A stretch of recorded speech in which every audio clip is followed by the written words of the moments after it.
For the better part of 2 decades, astronomers have been listening to this faint, persistent hum coming from deep space. A signal so quiet, honestly, it could have been anything, but now we know what it is, and it changes everything. So let's dive into this monumental discovery and how we first heard the universe in a completely new way. I love this quote from Dr. Xavier Siemens because it just perfectly sets the stage. We're not talking about random noise or boring data points here. We're talking about discovering the actual background music of the cosmos, a symphony that's played on the very fabric of space-time itself. So what was this sound? Well, if you want to get technical, they called it a stochastic confusion noise. That's a fancy way of saying it was a hubbub, or a hum, of gravitational waves coming from countless sources, all kind of overlapping. The real challenge was proving this hum wasn't just, a glitch in their instruments. And right, that was the big question. The one that drove over 15 years of painstaking research. Was this whole thing just a flaw in the system, or was it the signature of unimaginably massive events happening all across the universe? Answering that, well, that required building a detector unlike anything else on or off the planet. So, to actually hear this faint cosmic music, scientists needed an instrument of galactic proportions. And they built one. Not out of steel and mirrors, but out of the most stable, most reliable clocks in the entire universe. And the key to all of this? Pulsars. These things are the super dense spinning leftovers of massive stars, and they beam out radio waves with a regularity that is just incredible. I mean, it rivals our best atomic clocks. So by keeping a close eye on these cosmic metronomes, scientists could hunt for the absolute tiniest deviations in their timing. So how does this whole galactic detector even work? A Pulsar Timing Array, or a PTA, is basically a network monitoring dozens of these cosmic clocks scattered all across our galaxy. Now, imagine a gravitational wave rolling through the space between us and one of those pulsars. It literally stretches and squeezes space-time itself. What that does is it causes the pulsar's radio pulse to arrive just a tiny fraction of a second early, or maybe a tiny fraction late, by looking for a specific, shared pattern of these delays across all the pulsars. Scientists could finally prove they were seeing a real cosmic signal, not just random noise. Okay, so what's really mind-blowing here is the sheer scale we're talking about. You've probably heard of LIGO, right? It detects high-frequency gravitational waves from colliding black holes that are, say, a few dozen times the mass of our sun.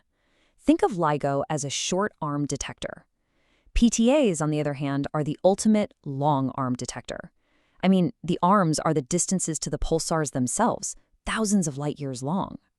This makes them sensitive to incredibly low-frequency waves, the kind produced by the absolute biggest objects in the universe. Okay, so the team's got this massive galaxy-sized detector. They've got this mysterious hum, but they still needed to prove, beyond a shadow of a doubt, that what they were hearing was really, truly gravitational waves. They needed that smoking gun. And this is just such a crucial point. The changes in timing we're talking about are minuscule, nanoseconds over decades. It would be so easy to be fooled by some kind of instrumental noise or cosmic interference. So they couldn't just find a signal, they had to find a very specific kind of signal.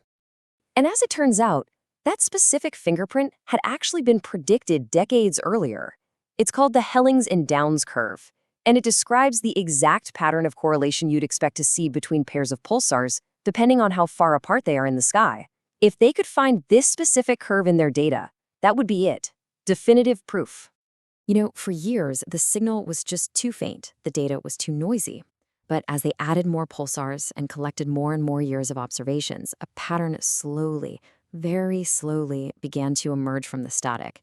They were building towards that incredible aha moment. 15 years. Just think about that for a second. A decade and a half of patiently timing dozens of pulsars, collecting just terabytes of data, refining their analysis, all of it in the hunt for this one specific, incredibly faint pattern. And this graph, this is it. This is the payoff.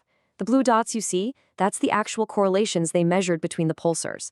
And the dashed line, that's the theoretical Hellings-Downs curve, the fingerprint they were looking for. The match is it's unmistakable. This is the first time this pattern has ever been seen. They found it. Okay, I know what you might be thinking looking at this graph. Sure, it follows the trend, but wow, those error bars are huge. And that is a totally fair question. It really gets to the heart of how this kind of detection actually works. So the key takeaway here is that the statistical power isn't in any one of those dots. It comes from the overall pattern. The analogy I love is it's like hearing a familiar song in a loud, crowded room. You might not catch every single note perfectly, but you know for sure the melody is playing. And in scientific terms, the strength of this pattern hit a 3.8 sigma significance. That basically just means the odds of this being a random fluke are tiny, about 1 in 14,000. It's real. All right, so we've detected the music of the gravitational universe.